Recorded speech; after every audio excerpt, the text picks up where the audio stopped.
दोस्तों good evening. तो स्वागत है आपका ममता नवीन भट्ट ब्लॉग में। तो फिलहाल हम लोग जा रहे हैं नीचे शिव मंदिर, क्योंकि वहाँ है शिव पुराण। तो चलते हैं वहाँ जाके मिलते हैं आपसे। इसकी ज़्यादा शैतानी हो रही है। क्यों नहीं जाएंगे आएंगे अभी मोहल्ले वाले भी ना भी नहीं है। थोड़ा बहुत चलना भी चाहिए।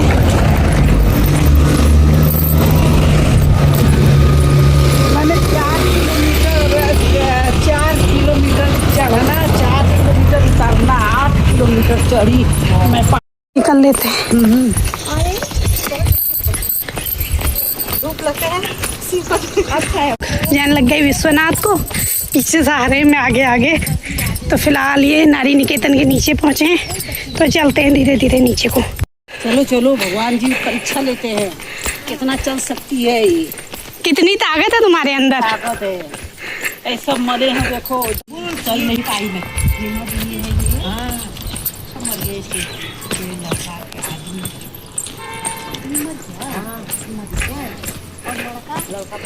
भाई रास्ते पैदल चलते हैं।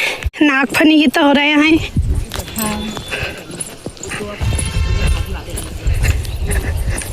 चार जने धीरे लेट लतीफ इंसान।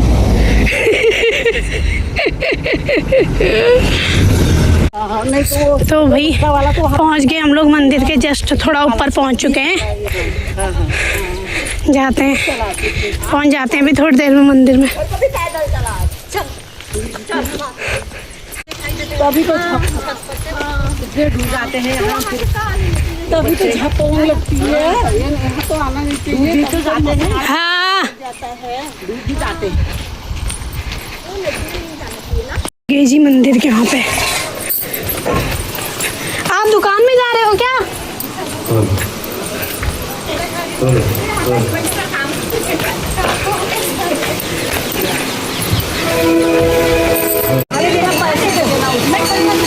अरे आप बनाए हैं क्या? चलो यहाँ भी शुरू कर दिया है। यहाँ से जा रहा भाई पानी इधर। ओम नमः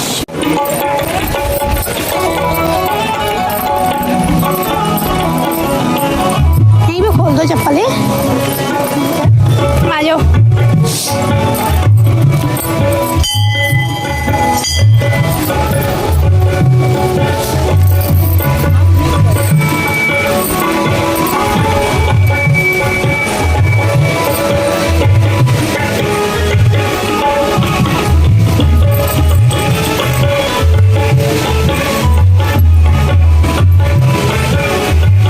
पूजा हुई होगी।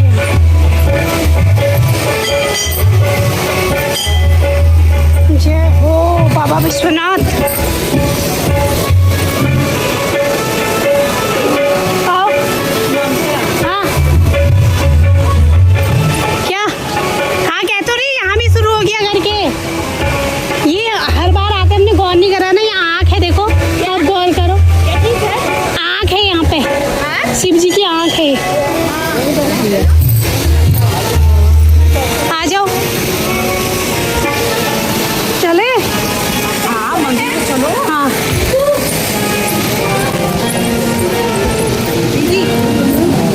हाँ दीदी के कार्य जो बोलते हैं सच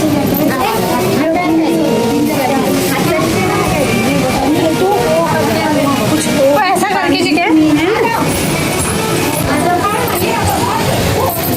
लो, इसमें से निकालो आप।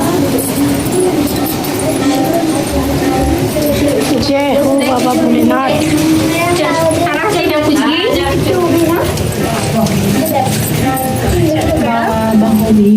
अभी मंदिर के अंदर करते हैं दर्शन है। हो गया आपका पूजा? दी आओ। जय हो भोले बाबा।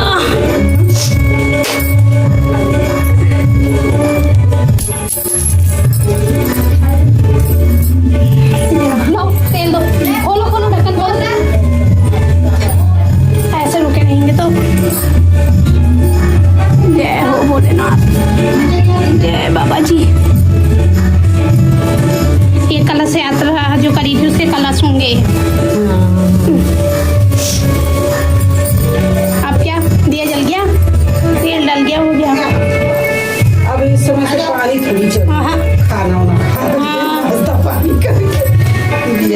है हाँ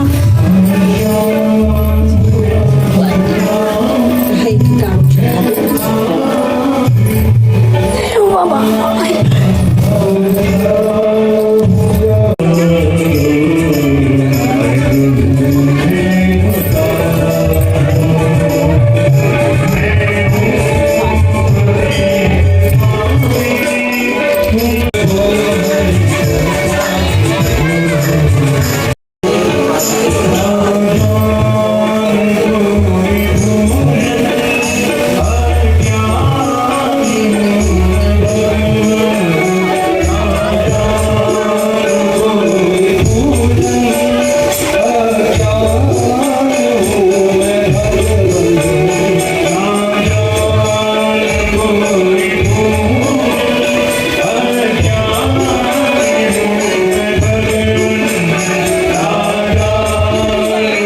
तो भाई यहाँ भी शुरू कर दिया है, पत्थरों के ऊपर पत्थर रख के भोलेनाथ जी से, सब जगह मंदिर एक ही हुए, भोलेनाथ जी से अपने घरों के लिए जो मनोकामनाएं मकान की वो पूरी करने के लिए पत्थरों के ऊपर पत्थर रख के जिसकी जितनी इच्छा है। यहाँ भी हो गया है विश्वनाथ में भी शुरू। तो यहाँ पे सामने जो ये दिख रहा है आपको, ये कहते हैं कि आँख है भोलेनाथ जी की। ये भी मैं भी मेरे को फर्स्ट बार पता चला, आई पहले भी, पहले पता नहीं था।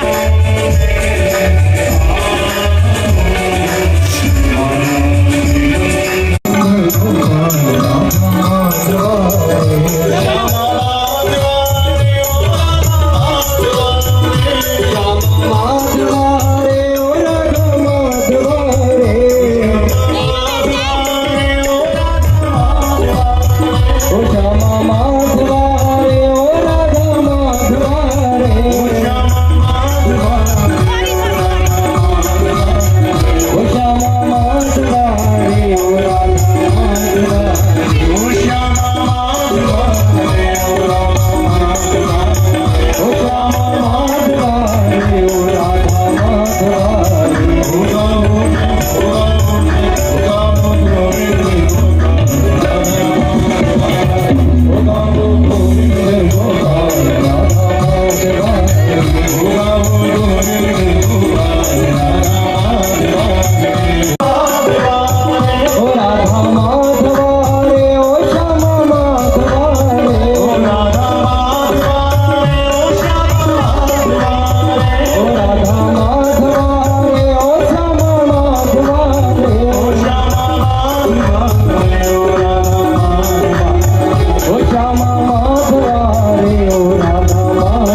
राधा तेरी माला जपे राधा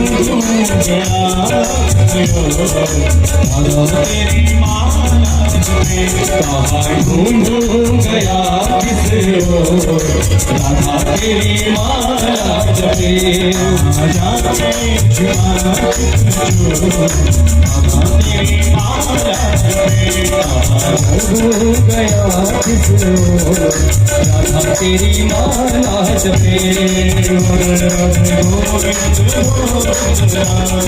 राधे राधे गोविंद गोविंद राधे राधे राधे गोविंद गोविंद राधे राधे राधे गोविंद गोविंद राधे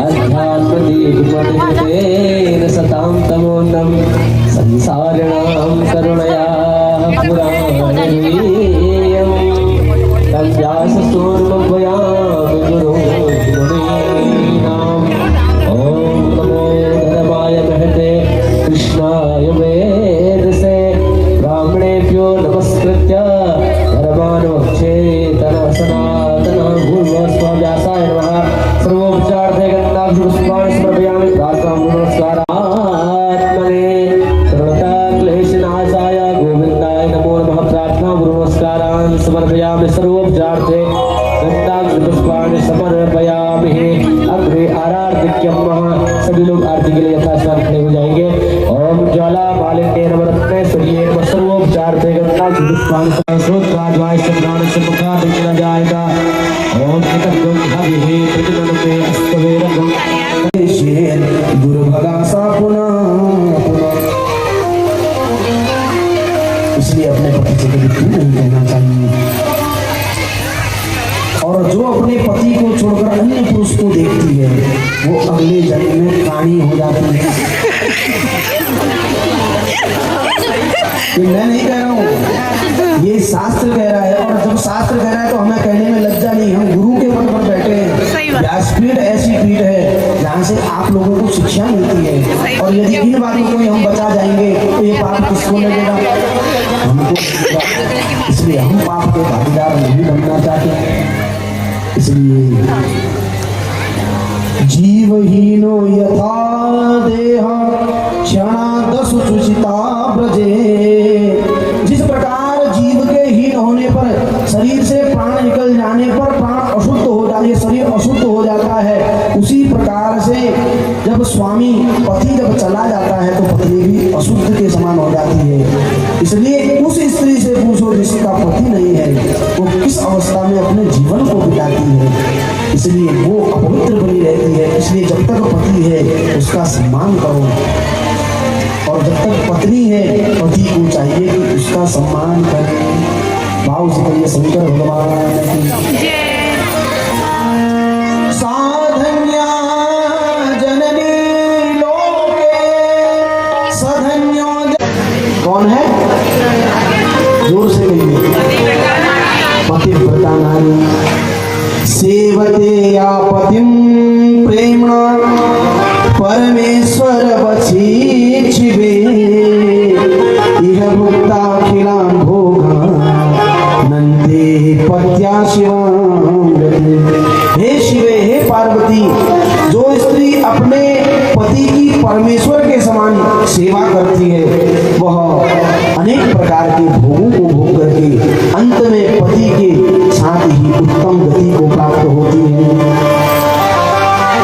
जो अभी अभी तुमने इन दिव्य ऋषियों की पत्नियों का दर्शन किया, जो सावित्री हैं, लोकमुद्रा हैं, अरुंधति हैं, इन स्त्रियों ने अपने पति को परमेश्वर मान के उनकी सेवा की है। जो श्रद्धा है, मेधा है, स्वाहा है, सबने अपने पतियों के चरणों में परमेश्वर जैसा प्रेम रखा। और इसलिए अब मैं तुम्हें उन दिव्य पतिव्रता नारियों के विषय में कह रही हूँ। पातिव्रत्य भ्रसेणेव तागता सर्वपूज्यता ब्रह्मा विष्णु हरश्चापि मान्या जाता मुनीश्वरा। इस संसार में यदि कोई धर्म श्रेष्ठ है तो पातिव्रत्य धर्म ही श्रेष्ठ है। इसलिए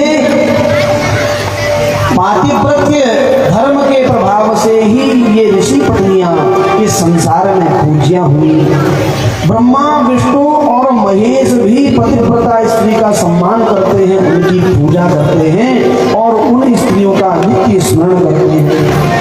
यदि ब्रह्मा और विष्णु महेश को बल प्राप्त हो रहा है तो उन पतिव्रता स्त्रियों के द्वारा बल प्राप्त होता है। भाव से कहिए शंकर भगवान की।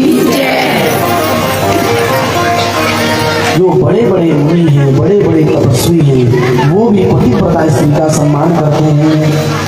अब मैं तुम्हें पतिव्रता स्त्री के विषय में बता रही हूँ। कह रही है जितना पतिव्रता धर्म श्रेष्ठ है उतना श्रेष्ठ तो इस संसार में कुछ भी नहीं है। बुद्ध्या भक्ते प्रिय पत्यों पातिव्रत्य परायणा तिष्ठते तस्मिन् शिवे नारी सर्वथा सतिष्ठति। स्त्री को चाहिए कि जब तक अपना प्रिय पति भोजन ना कर ले तब तक भोजन ना करे। पहली बात है अपने पति की भक्ति करे, पति को परमेश्वर माने। यदि पति सम्मुख आ जाए, पति यदि खड़ा है तो जब तक पति अपना आसन ग्रहण ना करे, जब तक पति नहीं बैठे तब तक पतिव्रता स्त्री को बैठना भी नहीं चाहिए। सब अपने अपने जीवन में घटाइएगा इस विषय को। कौन पतिव्रता वास्तव में 100% है और किसके जीवन में थोड़ी कमी है। ठीक है, भाव से कहिए शंकर भगवान की। पतिव्रता स्त्री का लक्षण है जब पति सो जाए तो पति के सोने के बाद ही वह शयन करे और पति के उठने से पहले ही जग जाए। पति का सदा सर्वदा छल से रहित होकर की सेवा करे और कभी भी कह रहे हैं अनलंकृतम आत्मानम दर्शयेन क्वचित्। हे पार्वती, पतिव्रता स्त्री कभी भी बिना श्रृंगार के अपने पति के सम्मुख कभी ना जाए। यदि पति घर पर है तो श्रृंगार करके रहे और यदि कार्यवश पति परदेश चला जाए तो कह रहे हैं शरीर में श्रृंगार ना करें। ये पतिव्रता नारी का लक्षण है। रिकॉर्ड कर लीजिए, रख लीजिए, अपने पास काम आएंगे आपको। और पत्युर्नाम न गृह्णीया कदाचन पतिव्रता आकृष्टापि न चाक्रोशे प्रसीदेता। पतिव्रता स्त्री को चाहिए कि अपने पति का किसी भी परिस्थिति में नाम ना ले, चाहे कैसी परिस्थिति आ जाए प्रयास करें कि अपने पति का नाम ना ले। लेकिन आजकल की व्यवस्था क्या है, डुगू इधर आना,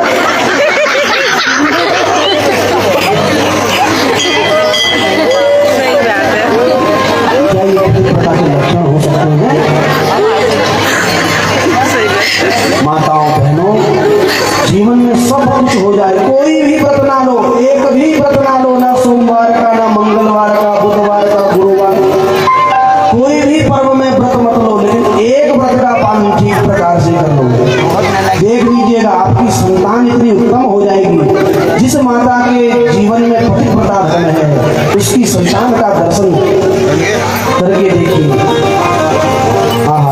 अद्भुत संतान होगी। जीवन में कभी हार नहीं मारेगी, कभी किसी के आगे झुकने वाली नहीं होगी। कह रहे हैं कि किसी भी परिस्थिति में अपने पति के नाम को नहीं लेना चाहिए। यहाँ कौन कौन लेते हैं भैया नाम?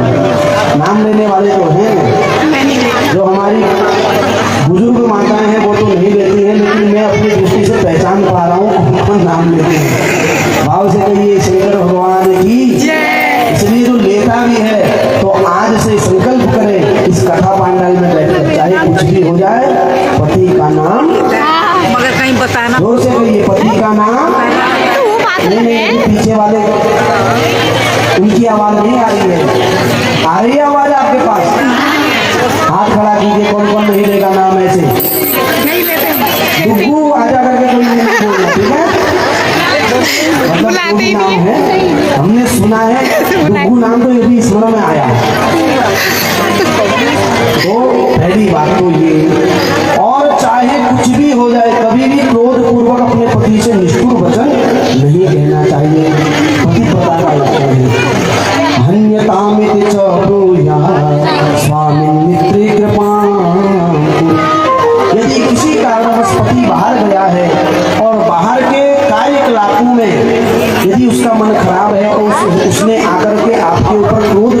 बाहर के क्रोध को घर में लाया और आपसे क्रोधपूर्वक कुछ कह दे दिया, तो समझदारी दिखानी चाहिए कि ये तो बाहर काम से गए हैं, मैं तो घर पर हूँ, क्या पता किस कारण से इसका मन खराब हुआ उनका मन।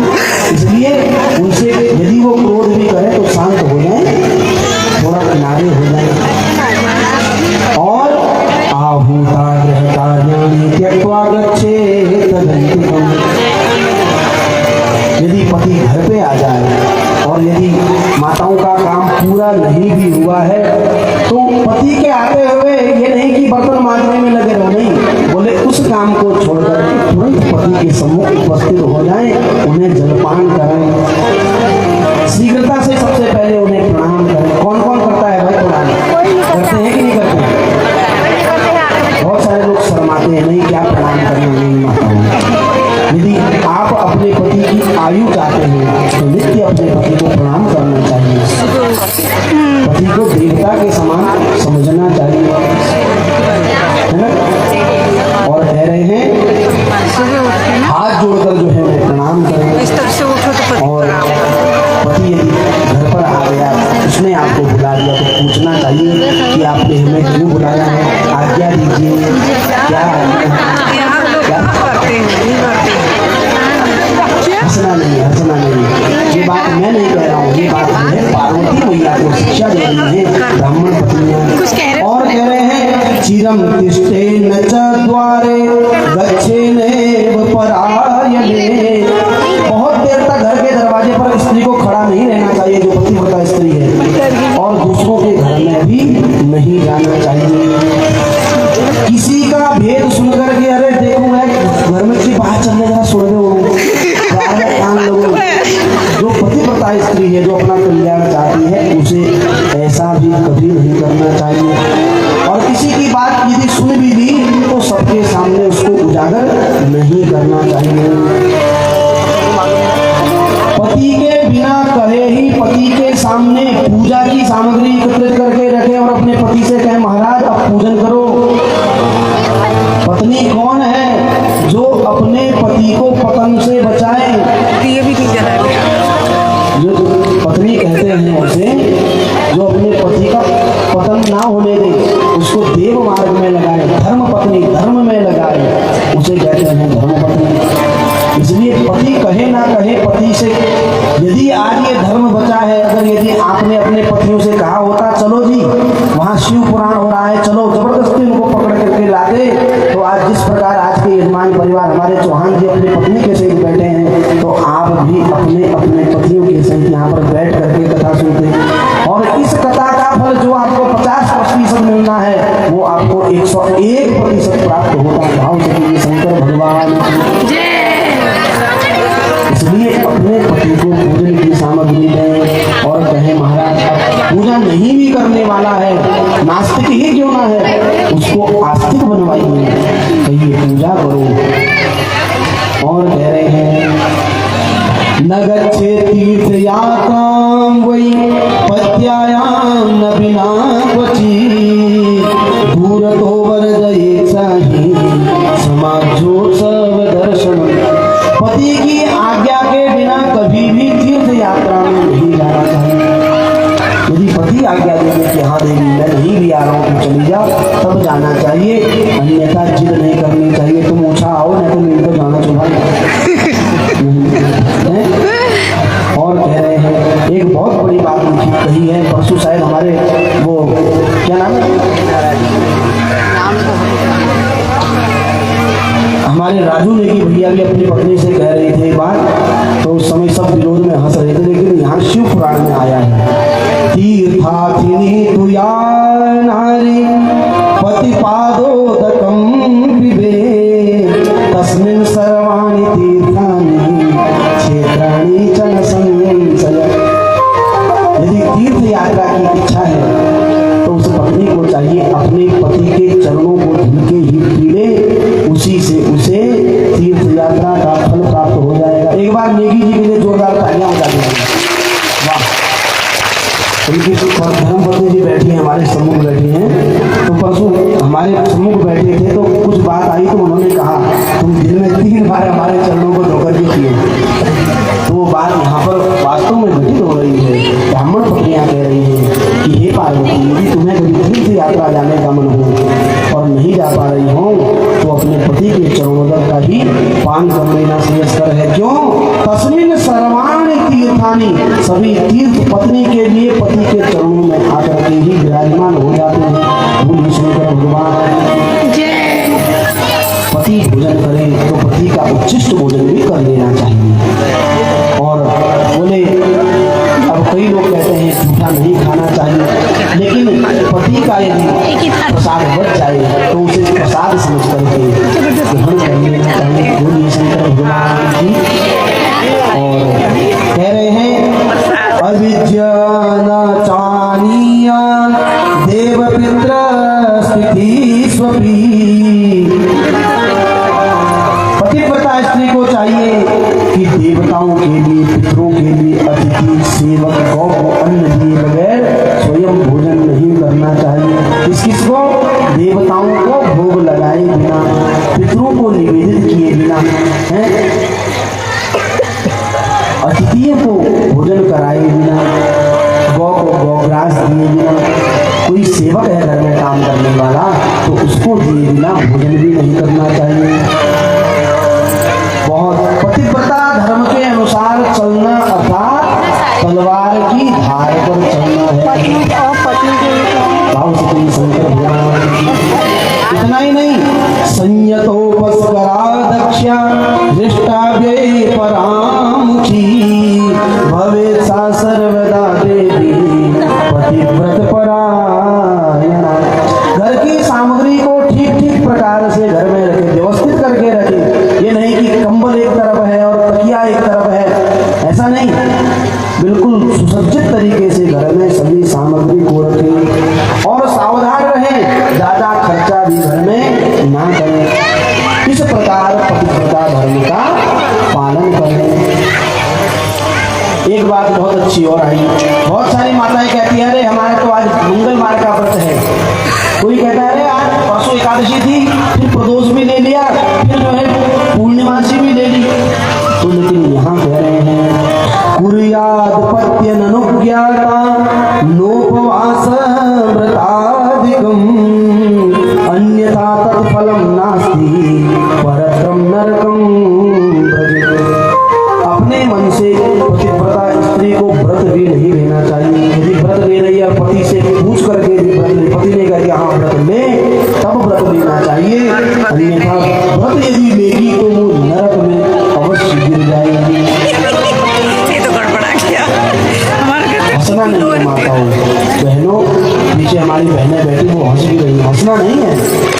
इसको भैया कल के दिन आपका विवाह हो जाएगा, ससुराल आप जाएंगे। आजकल रिश्ते टूटने का कारण क्या है वास्तव में? क्योंकि माता पिता के द्वारा संस्कार अपनी कन्याओं को नहीं दिए जा रहे हैं। यदि पहले से ही उनको ये सब समझाया जाए, पतिव्रता धर्म का उपदेश दिया जाए तो रिश्ते टूटेंगे नहीं, कभी हमेशा मधुर संबंध बने रहेंगे ना। जिस घर में पतिव्रता नारी नहीं है उस घर में देवता कभी भी झांकते तक नहीं, चाहे कितनी पूजा पाठ करें। और कह रहे हैं सुखपूर्वम सुखासीनम रममाणा यदेच्छया आंतरेषु विकार्येषु पतिर्नोत्थापये क्वचित्। यदि पति सुखपूर्वक सो रहा है तो जबरदस्ती कभी उसको उठाए नहीं, उसकी निद्रा में भी बाधा ना डालें।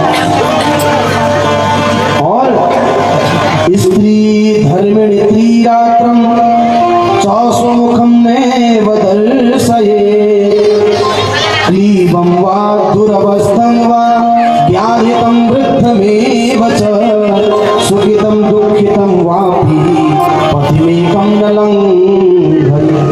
पति चाहे बहुत गरीब क्यों ना हो, चाहे दुखी क्यों ना हो, चाहे उसके जीवन में बहुत संकट क्यों ना आ जाए, चाहे वो बूढ़ा क्यों ना हो गया हो, रोगी क्यों ना हो, दुखी क्यों ना हो, कभी भी अपने पति का अपमान नहीं करना चाहिए।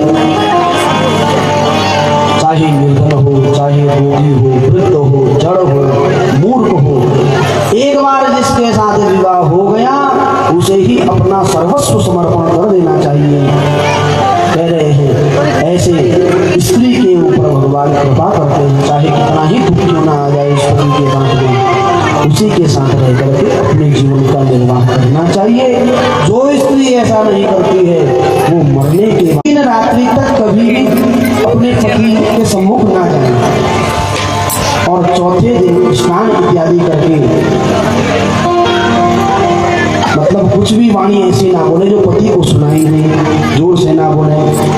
चौथे दिन अपना शब्द 4 दिन तक नहीं सुनाए, 3 दिन तक पति के सम्मुख ना जाए और 5वें दिन सुस्नाता भद्रवदनम निक्षेतान्यस्य न क्वचित्। ऋतु स्नान के बाद कभी भी किसी परपुरुष का दर्शन ना करें। ऋतु स्नान करने के तुरंत बाद या तो अपने पति का दर्शन करें और यदि पति घर पर नहीं है तो पति का स्मरण करके भगवान सूर्य नारायण का दर्शन कर लेना चाहिए। पति यदि घर पर है तो स्नान करके तुरंत पति का दर्शन करें और यदि पति घर पर नहीं है तो पति का मन स्मरण करें और तुरंत भगवान सूर्य नारायण का ही दर्शन करें। यदि अन्य का दर्शन करेगी तो घर में जो संतान उत्पन्न होगी वो दुष्ट हो जाएगी। भाव से शंकर भगवान की बहुत काम की चीजें माताओं ध्यान पूर्वक सुनिए।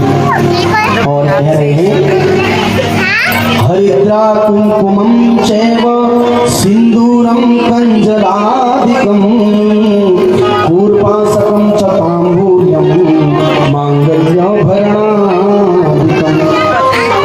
जो पतिव्रता स्त्री है अपने पति की दीर्घ आयु के लिए उसे क्या क्या करना चाहिए? उसको हरिद्रा लगानी चाहिए, हल्दी लगानी चाहिए, कुमकुम लगाना चाहिए, रोज तिलक लगाना चाहिए, नित्य सिंदूर लगाना चाहिए, काजल लगाना चाहिए, तांबूल का भक्षण करना चाहिए, इलायची लौंग इत्यादि भी खाना चाहिए, मांगलिक आभूषण धारण करना चाहिए, खुले हुए बालों को नहीं रखना चाहिए, केसों को बांधना चाहिए, केसों का संस्कार करना चाहिए, हाथ में चूड़ी कंगन पहनना चाहिए, कानों में कर्णफूल पहनना चाहिए। बोले कब पहनना चाहिए? सिर्फ शादी में जाने में, विवाह बारात में जाने में? बोले नहीं, नित्य धारण करना चाहिए। रोजी रहता है। और किस किस से मित्रता नहीं करनी चाहिए सुनिए। नरजक्या नबंधक्या तथा श्रवणयान न च दुर्भगया क्वापि सखित्वं कारयेत् क्वचित्। पतिव्रता नारी को अपनी धोबिन से मित्रता नहीं करनी चाहिए। जो वंध्या है, जिसकी संतान नहीं है, उससे भी मित्रता नहीं करनी चाहिए। और जो व्यभिचार में लिप्त है, व्यभिचारिणी है, और जो सन्यासिनी है या जो बहुत दुर्भाग्य से युक्त है, बार बार बकबक करती है, गलत सलत बातें मुंह से निकालती है, ऐसे स्त्री से कभी भी मित्रता नहीं करनी चाहिए। जो स्त्री अपने पति से द्वेष करती हो, ऐसी स्त्री के संग भी नहीं रहना चाहिए, उससे बातचीत भी नहीं करनी चाहिए। और पतिव्रता स्त्री कभी भी अकेली भी जो है, यदि कोई इस प्रकार की व्यभिचारिणी स्त्री मिल जाए तो कभी उसके साथ अकेले ना रहे और कभी भी स्नान करे तो नग्न अवस्था में कभी स्नान ना करे। कहाँ नहीं बैठना चाहिए? नोनु खले नमूसले न वरधन्याम दृश्यपि। ओखली होती है धान कुटने वाली, वहां पर कभी नहीं बैठना चाहिए। जो मूसल होता है, मूसल के ऊपर कभी नहीं बैठना चाहिए। झाड़ू के ऊपर कभी पैर नहीं लगाना चाहिए, उस पर नहीं बैठना चाहिए। जो सिल होता है, सिलबट्टा, सिलबट्टे पर भी कभी नहीं बैठना चाहिए। और विशेषकर जो पतिव्रता स्त्री है वो कभी भी देहली पर उसको नहीं बैठना चाहिए। भाव से कहिए शंकर भगवान। बिना व्यवाय समयम प्रागल्भ्यम नाचरे क्वचित्। इस प्रकार पति के प्रसन्न होने पर प्रसन्न रहे और यदि पति को कभी किसी प्रकार का दुख है तो पति के दुख में वो भी दुखी हो जाए। पति को अपना प्रिय मान करके जिस प्रकार पति का स्वभाव हो उसी प्रकार वो रहे तो उसे इस लोक में भी सुख की प्राप्ति होती है और परलोक में भी सुख की प्राप्ति होती है। अपने पति का परित्याग करके पर पुरुषों से संसर्ग, मित्रता इत्यादि उसे नहीं करनी चाहिए। भाव से कहिए शंकर भगवान की। और घर में यदि घी खत्म हो गया, नमक खत्म हो गया, सामग्री यदि खत्म हो गई है तो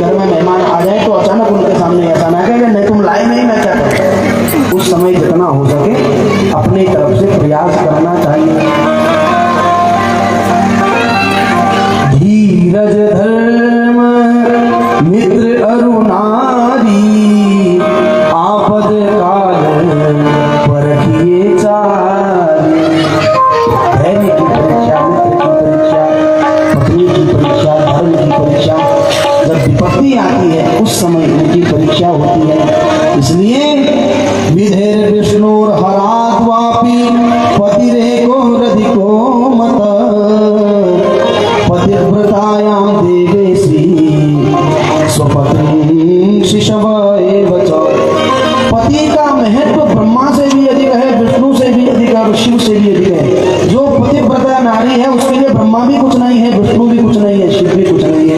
उसके लिए उनसे बड़ा कौन है? बोले जिसके साथ उसका विवाह हो गया, जो उसका पति है वही सर्वश्रेष्ठ है। और कई सुंदर बातें बताई। एक ऐसी बात बताई है, शायद अब कहना तो नहीं चाहिए लेकिन शास्त्र में है तो मैं कहूंगा, बुरा मत मानिएगा अगर किसी से वो गलती हो गई है तो। जो पत्नी अपने पति से गुस्से में कुछ गलत बोल देती है, गाली देती है, तो कह रहे हैं शर्मा जायते ग्रामे सिंगाली निर्जने बने, अगले जन्म में उसे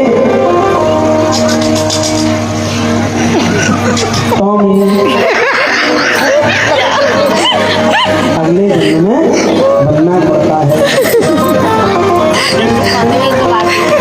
और अपवादम न च ब्रूयात् कलहम दूरतः त्यजेत्। अपने पति से ऊंचे स्थान में कभी भी स्त्री को नहीं बैठना चाहिए, ठीक? और कभी भी दुष्टों के समीप में कभी न जाए, ठीक?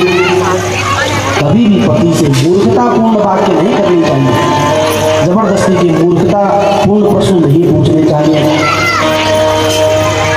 और मीठे वचनों के द्वारा अपने पति को प्रसन्न रखना चाहिए। यही कर्तव्य पति का भी बनता है कि अपने पत्नी को कभी भी दुर्वचन ना कहे। और यदि पति दुर्वचन कहता है तो अगले जन्म में उसको भी ध्यान रखना चाहिए। भाव से कहिए शंकर भगवान। हास परिहास में, विनोद में कभी होता है कि थोड़ा विवाद हो जाए, लेकिन कितना ही बड़ा विवाद हो जाए कभी भी अपने मुख से अपने पत्नी के लिए या अपने पति के लिए कभी भी दुर्वचन नहीं कहना चाहिए। रही मन धागा प्रेम का, प्रेम का धागा है, प्रेम का धागा है, एक बार टूट गया तो चाहे लाख बार आप पवित्रता कर लो, लाख बार उस संबंध को जोड़ो। पति पत्नी का एक ऐसा संबंध है जैसे दूध होता है, दूध में यदि किसी ने नींबू निचोड़ दिया ना तो कैसा हो जाता है? दूध फट जाता है। फिर कितनी लाख कोशिश कर लो तुम उसको दूध में परिवर्तित नहीं कर सकते। इसलिए अपने मधुर संबंध को बनाए रखने के लिए कभी भी दुर्वचन ना कहें। क्रोध आए यदि कभी तो उसी समय शीशा अपने आगे रख लीजिए। अगर कभी क्रोध आ जाए तो दर्पण में अपना मुख देखो, मैं कैसा लग रहा हूँ, कैसी लग रही, उसी समय क्रोध शांत हो जाएगा। भाव से कहिए शंकर भगवान की समझ में आ रहा है नहीं आ रहा है? और कहा पति बाहर से आए तो उसे अन्न जल और भोजन इत्यादि कह रहे हैं। जिस स्त्री ने अपने पति की सेवा करनी उसने त्रैलोकी को प्रसन्न कर दिया। जितने मित्र हैं उससे प्रसन्न हो जाते हैं, जितने देवता है उससे प्रसन्न हो जाते हैं, लेकिन शर्त एक है, निष्कपट भाव से सेवा करनी है।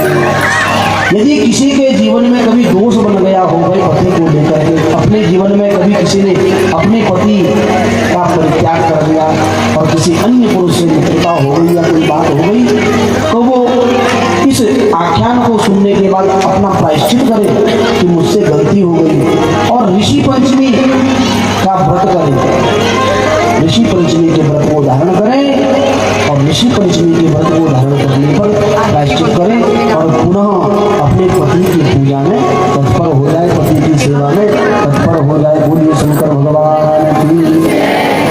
कह रहे हैं पति देवो गुरुर्भर्ता धर्म तीर्थ व्रतानि च तस्मात् सर्वं परित्यज्य पतिमेकं समर्चय। पति ही देवता है, पति ही गुरु है, पति ही भर्ता है, पति धर्म, पति तीर्थ, पति व्रत है, सब कुछ पति ही है। इसलिए अपने पति का परित्याग कभी ना करें, अपने पति को ही सब कुछ माने, त्रिदेव मान करके पति का पूजन करें। और जो स्त्री अपने पति का परित्याग करके अन्य पुरुष के साथ मित्रता करती है तो कह रहे हैं वो जो वृक्ष होते हैं, वृक्ष में रहने वाले पक्षी जो उल्लू होती है, उल्लू बन जाती है। अगले जन्म में उल्लू की पत्नी उल्लू की बन जाती है। और जो अपने पति के द्वारा डांटे जाने पर पर पति को ही मारने के लिए दौड़ती है, वो अगले जन्म में जो बाघ होता है, बाघ की पत्नी व्याघ्री बनती है, व्याघ्री बनती है। और जो यदि कहीं से मीठा आ गया, मिठाई लाए और अरे छोड़ो पति तो बाहर खा के आता होगा, एक काम करते हैं मैं खा लेती हूँ, पति को नहीं देती। या पति अरे छोड़ो यार घर में ले जाऊंगा, बच्चों को देना पड़ेगा, पत्नी है कुछ ज़्यादा खाएगी, मेरे को खाने को नहीं मिलेगा। और बाहर ही पति के ना रहने पर बाहर से ही सब कुछ मांग हुआ खा के आए और पति के लिए कुछ ना लाए, अगले जन्म में राम शुकर बनना पड़ता है, सुअर बनना पड़ता है और फिर नाले में लौटना पड़ता है। इसलिए हमारे भाई लोग भी बैठे हैं।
शिव पुराण सुन करके पूरी कथा वथा होके प्रसाद वगैरह होकर ले करके हम लोग जाने लगे वापस घर को।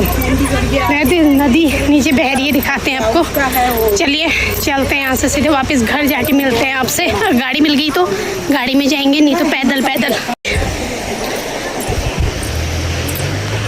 तो दोस्तों घर पहुँच कर कपड़े वगैरह चेंज हो, अंधेरा हो गया था घर पहुँचने तक। का थाली खाना भट जी ने बनाया है, मैंने नहीं बनाया है।